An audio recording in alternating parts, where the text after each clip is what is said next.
some significant thought and conversation for everybody. And come on, Instagram, cooperate. You're being a pain in the, well, you know. Anywho, come on, where are you? There we go. All right. Okay. Good morning. Welcome to Tuesday's Early Morning Intuitive Guidance. And yay me for even getting the right day. This holiday thing has mucked up my time tracker significantly. Good morning, Miss Jonille. You are going to love this stuff today. And it's probably going to be more than just today because there's so much good stuff here. Good morning, Nancy. Glad you are here. Welcome, welcome. I hope we have a whole bunch of practical rebels who pop in today and maybe some visitors because this stuff I'm hoping will drive you to order this book. Oh my goodness, this stuff is just like, holy cow. And interestingly, took a story, a folklore story that I've for years kind of tucked in my memory bank as, oh, what an example of diva behavior, and finding out it's not at all about diva behavior. So hopefully that piques your curiosity and you hang around as we explore this together. So let's start with a little bit of tapping and a little bit of breath just to ground.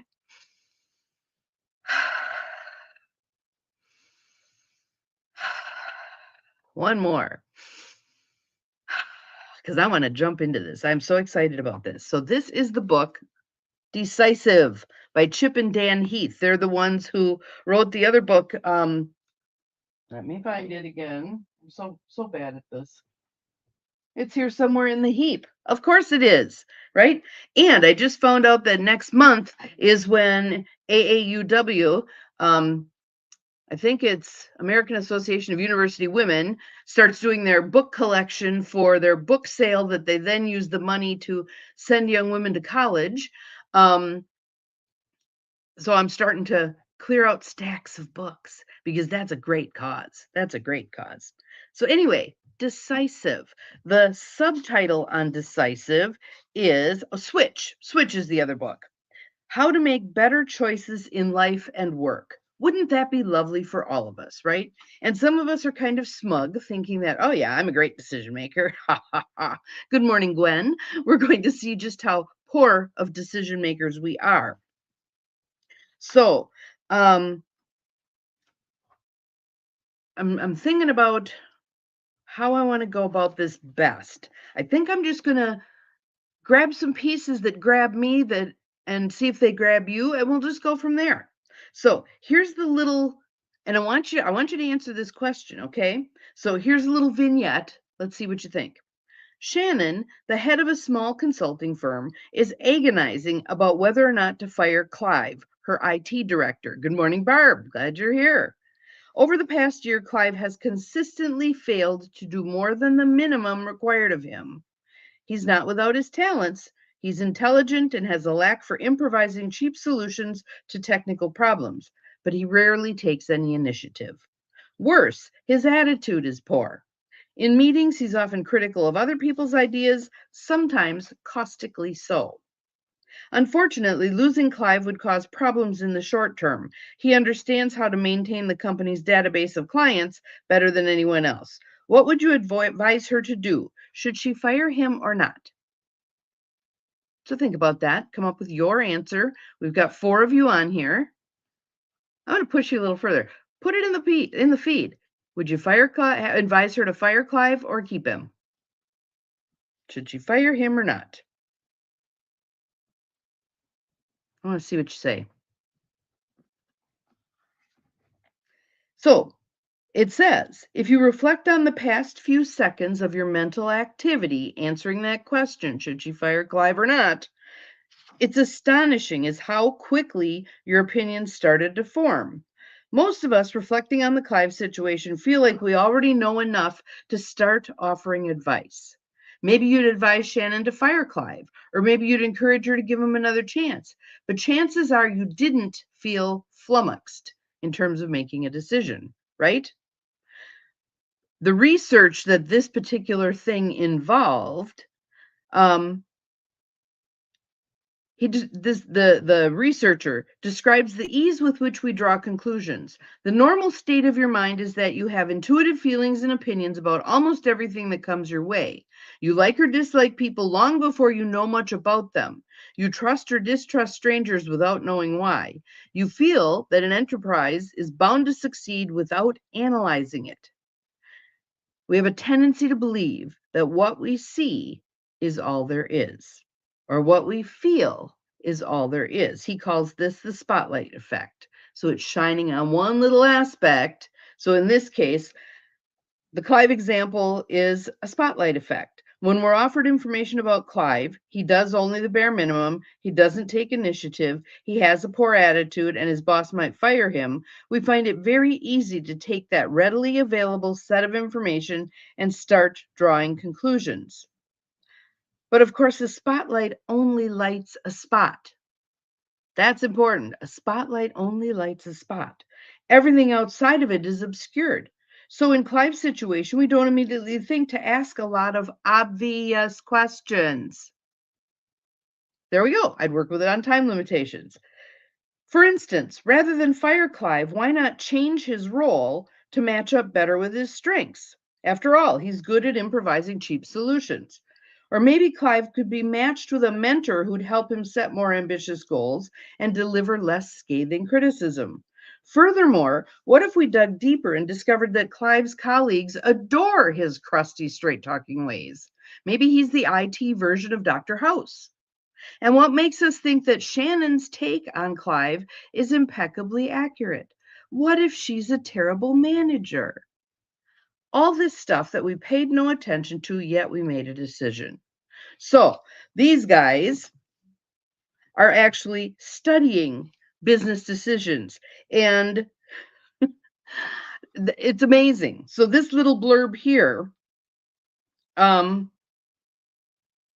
let's see here. Yeah, business decisions are frequently flawed. No kidding, right? One study of corporate mergers and acquisitions, some of the highest stake decisions executives make, showed that 83% of those decisions failed to create any value for shareholders. Blink, blink. Yeah. So, and on the personal front, we're not much better. So there was a part here, let's see.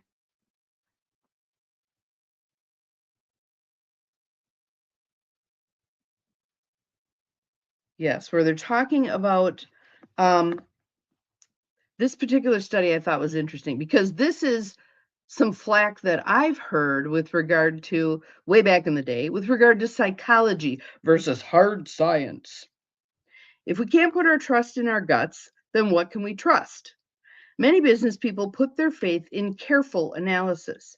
To test this faith, two researchers, Dan Lavallo, a professor at the University of Sydney, and Oliver Siboney, a director at McKinsey and Company, investigated 1,048 business decisions over 5 years, tracking both the ways the decisions were made and the subsequent outcomes in terms of revenues, profits, and market share. That's what we say business is about, right?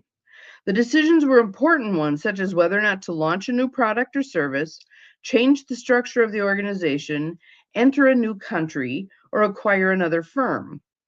The researchers found that in making most of the decisions, the teams had conducted rigorous analysis.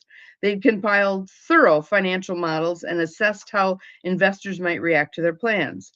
Beyond the analysis, Lavallo and Siboney also asked the teams about their decision process.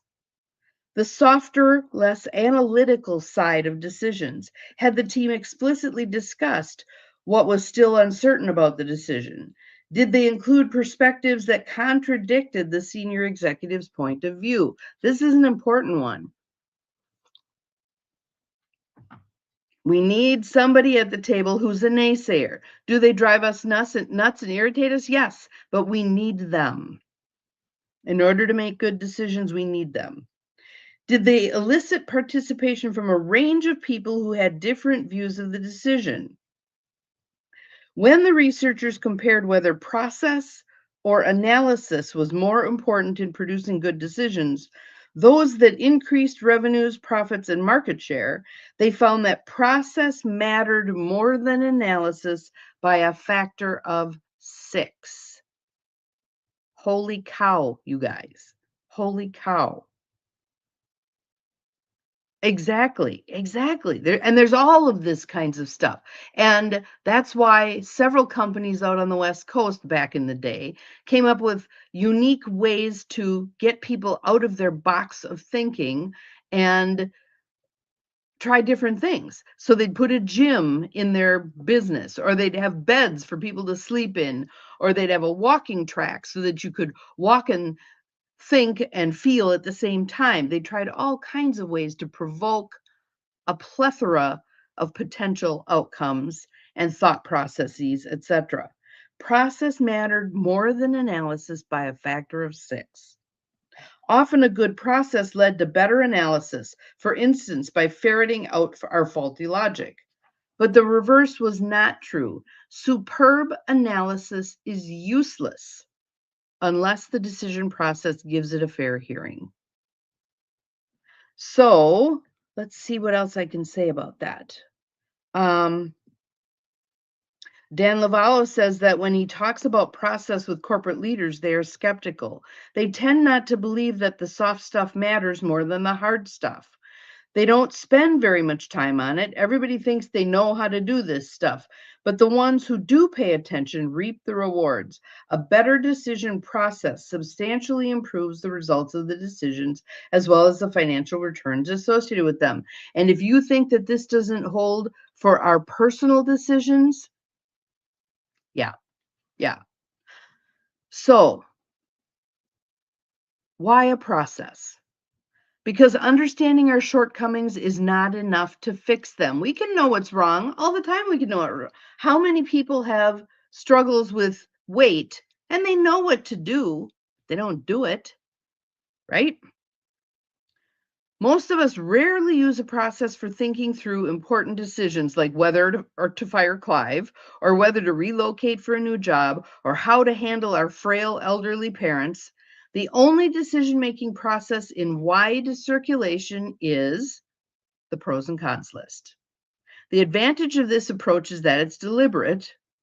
However, are there limitations to a pros and cons list? Absolutely. Do we take it a step further and weight those pros and cons? Do we take it a step further and look at how much those pros and cons matter to us? No, we tend to just make them all equal. This list is longer, therefore it's the side I'm going to pick. Okay? So there's lots of good stuff in here.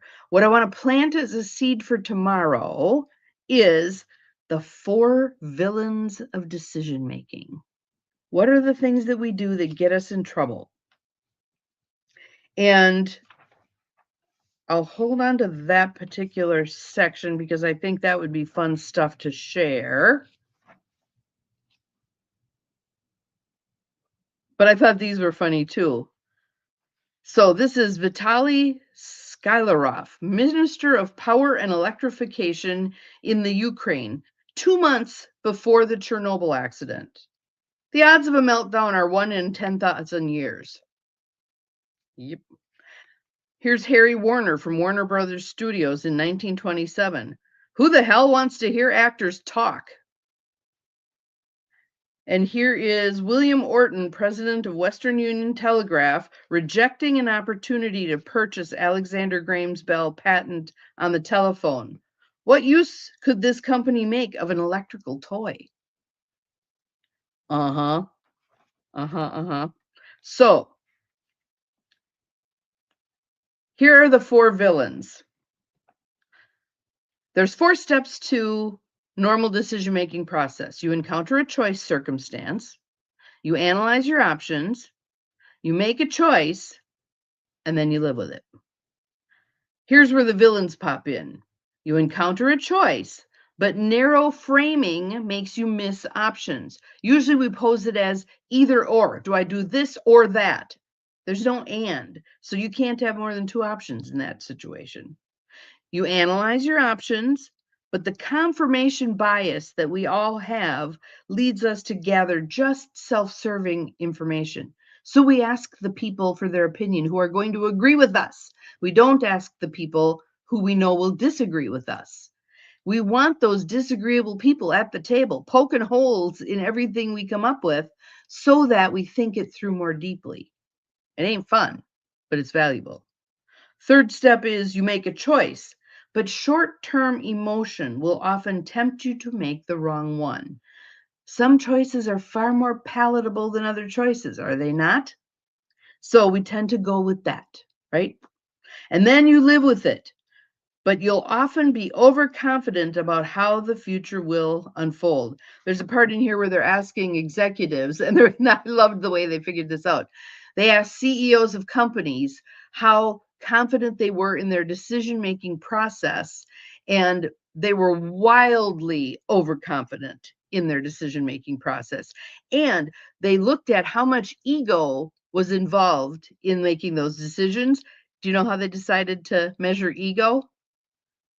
If that CEO, how much more money was that CEO making than the second most well-paid person in the company? If you're making 10 times the next well-paid person in the company, you got some ego stuff going on, right? So that's where we'll stop for today, but we're going to jump into some of the information further and see what y'all think about it, because I just found it so fascinating. And remind me tomorrow, one of you can put in the feed, remind me tomorrow to share the David Lee Roth story, because that was the one that made me go, oh, he wasn't just being an a-hole. There was a reason why he did what he did. Stay tuned. Remember, you're capable of far more than you think you are. Bye-bye.